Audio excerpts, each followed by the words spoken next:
Supreme court से एक बड़ी अपडेट आ रही है, एक ब्रेकिंग न्यूज है। एससी ने सुनवाई से मना कर दिया है। राजू राज के पास सीधे चलेंगे। राजू बताइए क्या हुआ? आर्गुमेंट खत्म हो गए की फटकार के बाद अभिषेक मनु सिंह बिल्कुल आर्गुमेंट खत्म हो गया। सुप्रीम कोर्ट ने कहा अब इस मामले की सुनवाई नहीं कर सकते हैं और अभिषेक मनु सिंघवी ने कहा कि हम अर्जी वापस लेने की इजाजत मांगी। उसके बाद सुप्रीम कोर्ट की टिप्पणी थी कि अब इस पूरे मामले में सुनवाई नहीं कर सकते थे। यानी जो सुनवाई, जो याचिका लगाई गई थी मनीष सिसोदिया की तरफ से सीबीआई के जो द्वारा गिरफ्तारी की गई और जो कार्रवाई की गई उसे चुनौती दी गई थी, जिसके बाद सुप्रीम कोर्ट ने उन्हें कहा था कि मामला दिल्ली का है, आप केस दिल्ली का है और चूंकि सुप्रीम कोर्ट दिल्ली में है तो आप तो डायरेक्ट सुप्रीम कोर्ट में नहीं जा सकते। आपके पास एक रास्ता था हाई कोर्ट में जाने की। जो दलीलें आप यहां पर दे रहे हैं वो हाई कोर्ट में दे सकते हैं। वहीं अभिषेक मनु सिंघवी की तरफ से दलील दी गई कि विनोद दुआ अभिव्यक्ति की आजादी को लेकर, तो कोर्ट ने इस पर भी टिप्पणी करते हुए कहा कि विनोद दुआ एक पत्रकार थे और इसलिए उनका मामला अलग था और इस मामले से बिल्कुल अलग है। ये पूरा मामला प्रिवेंशन ऑफ करप्शन का है, इसलिए इस पूरे मामले के लिए आपको कंसर्न कोर्ट जाना चाहिए था, सुप्रीम कोर्ट आप जाइए। इसके बाद अभिषेक मनु सिंघवी ने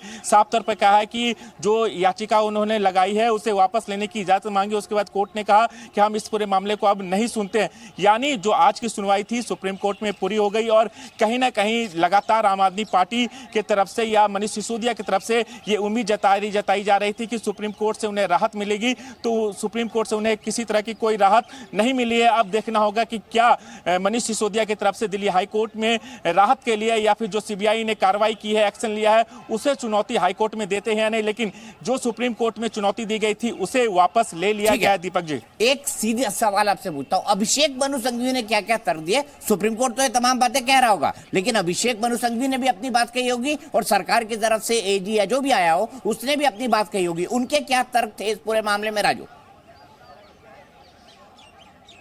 देखिए, अभिषेक मनु सिंघवी लगातार ये कह रहा है कि जो गिरफ्तारी की गई है वो बिल्कुल गलत की गई है, इसलिए उन्होंने हवाला दिया अभिव्यक्ति की आज़ादी को लेकर और उसमें अर्नब और केस का हवाला दिया गया, विनोद दुआ केस का हवाला दिया गया, जिसके बाद कोर्ट ने टिप्पणी करते हुए कहा कि वो मामला बिल्कुल अलग है, वो एक पत्रकार का मामला था, उनके व्यक्ति की आज़ादी थी, इसलिए उनके केस में सुप्रीम कोर्ट ने सुनवाई की और उन्हें जो राहत मिली है। लेकिन ये केस बिल्कुल अलग है और इसमें जो प्रिवेंशन ऑफ करप्शन जो हुआ है उसे लेकर सुनवाई है और एक कंसर्न कोर्ट है जो उन्हें रिमांड पर भेजा। इसलिए अगर ये मामला के लिए आपके पास राहत और बचाव के लिए आपके पास तमाम विकल्प खुले होते हैं, आप उसका इस्तेमाल कर सकते हैं। लेकिन इसका मतलब ये नहीं है कि सुप्रीम कोर्ट दिल्ली के अंदर है तो आप डायरेक्ट उस मैटर को सुप्रीम कोर्ट के अंदर लेके आए। आपके पास विकल्प है हाई कोर्ट जाने का, उसी को तमाम दूसरे जो जजमेंट हुए थे उस जजमेंट को पढ़ते हुए के अंदर से अभी मेरे सहयोगी अरविंद निकले हैं। अरविंद बताइए क्या अपडेट, क्या तर्क दिए गए दोनों तरफ से और कोर्ट के क्या ऑब्जर्वेशंस?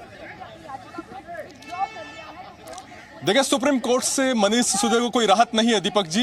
सुप्रीम कोर्ट ने साफ किया है कि निचली अदालत का फैसला है, अगर आप चाहते हैं तो उस फैसले के खिलाफ हाईकोर्ट जा सकते हैं, आपके पास दूसरे कानूनी राहत के विकल्प हैं।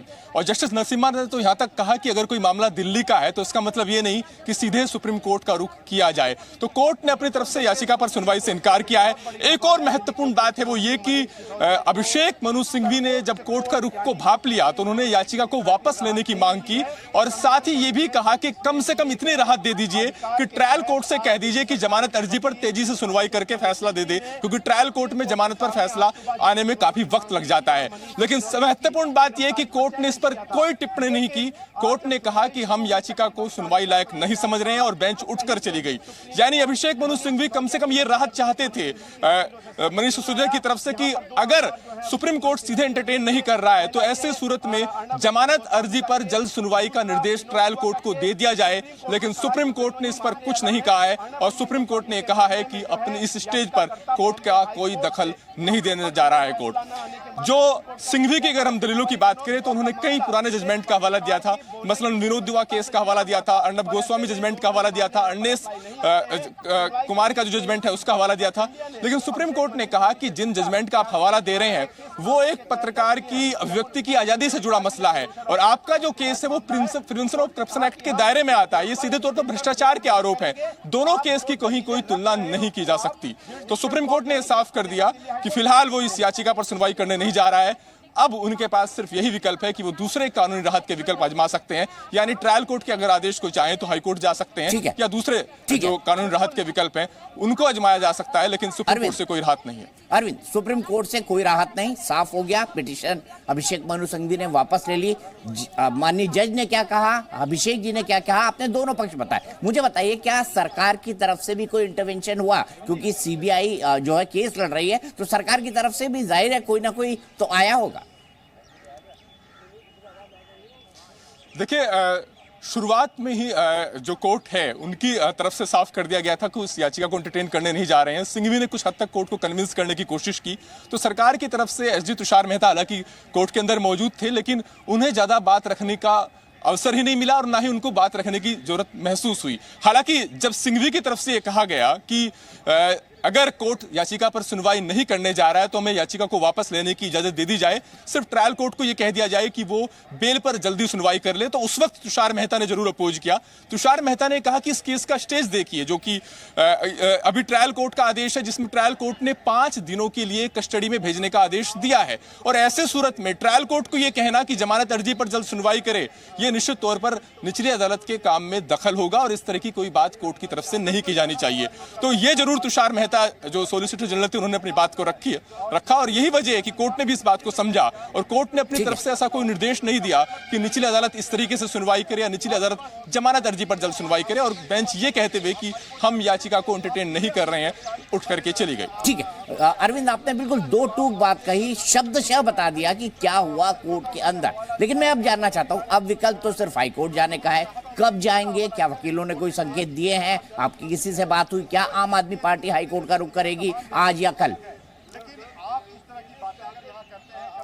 देखिए, बिल्कुल वो हाई कोर्ट जा सकते हैं, और जब सीधे उन्होंने सुप्रीम कोर्ट का अप्रोच किया था तो तब भी सवाल उठे थे कि आखिर उन्होंने हाई कोर्ट का रुख क्यों नहीं किया, लेकिन जिन पुराने केस का उन्होंने हवाला दिया था और ये साबित करने की कोशिश की थी कि जिस तरीके से गिरफ्तारी हुई वो गलत है। अर्नेस कुमार का जो जजमेंट है उसमें सुप्रीम कोर्ट ने बताया है कि किन परिस्थितियों में गिरफ्तारी हो सकती है, और 7 साल तक की कम की सजा वाले मामलों में गिरफ्तारी बहुत अपरिहार्य स्थिति में किया जाना चाहिए, इस तरह की गाइडलाइन भी उस फैसले में है। लेकिन एक महत्वपूर्ण बात यह भी है दीपक जी की कुछ लोग ये भी कह रहे थे कि पवन खेड़ा को राहत मिलेगी तो शायद यहां पर भी राहत मिल सकती है, लेकिन दोनों केस इसलिए डिफरेंट थे क्योंकि यही सब दलीलें निचली अदालत में पहले रखी जा चुकी थी। यहां पर निचली अदालत का एक रीजेंट ऑर्डर भी है, निचली अदालत का एक आदेश भी है जिसमें निचली अदालत ने जस्टिफाई किया है कि आखिर मनीष सिसोदिया को कस्टडी में भेजने की जरूरत क्यों थी। निचली अदालत का कल का जो आदेश था उसमें कोर्ट ने लिखित में इस बात को दर्ज किया कि सिसोदिया 2 बार पूछताछ के लिए जांच में शामिल हुए, लेकिन उन्होंने सवालों के तर्कसंगत जवाब नहीं दिए। कोर्ट ने अपने लिखित आदेश में कहा था, जो निचली अदालत का जज थे, कि उनके खिलाफ लिखित दस्तावेजी सबूत थे। कुछ उनके अधीनस्थ लोगों ने भी ऐसे बयान दिए जो उनके खिलाफ जाते हैं, लेकिन जब उनसे सवालों के जवाब मांगे गए तो कोई तर्कसंगत जवाब नहीं था, लिहाजा कस्टडी में पूछताछ की जरूरत है। तो पवन खेड़ा और ये जो मनीष सिसोदिया का केस था वो इस लिहाज से भी अलग था कि पवन खेड़ा के मामले में ट्रायल कोर्ट का कोई लिखित आदेश नहीं था, लेकिन यहां पर एक रिजेंट ऑर्डर था, एक लिखित आदेश था जिसको भी चुनौती दी जानी थी एक तरीके से, क्योंकि अगर आज मनीष सिसोदिया के वकील कोर्ट से कोई राहत की उम्मीद करते तो निश्चित तौर पर निचली अदालत का जो आदेश है उसमें भी उनको खामियों को इंगित करना होता। तो एक ऐसी सूरत में सुप्रीम कोर्ट ने कोई दखल नहीं दिया है, अब वो निचली अदालत के आदेश को हाई कोर्ट में चैलेंज कर सकते हैं अगर चाहे तो। बहुत बहुत शुक्रिया अरविंद, आपने साफ साफ कर दिया कि सुप्रीम कोर्ट ने क्या कहा। बड़ी निराशा यहां पर मनीष सिसोदिया और उनकी टीम को हाथ लगी है, क्योंकि सुप्रीम कोर्ट ने पूरी पिटीशन को एंटरटेन करने से मना कर दिया। उनको उम्मीद होगी कि शायद सुप्रीम कोर्ट कोई राहत दे दे, लेकिन सुप्रीम कोर्ट ने पिटीशन सुनी ही नहीं। अभिषेक मनु सिंघवी को यह पिटीशन वापस लेनी पड़ी।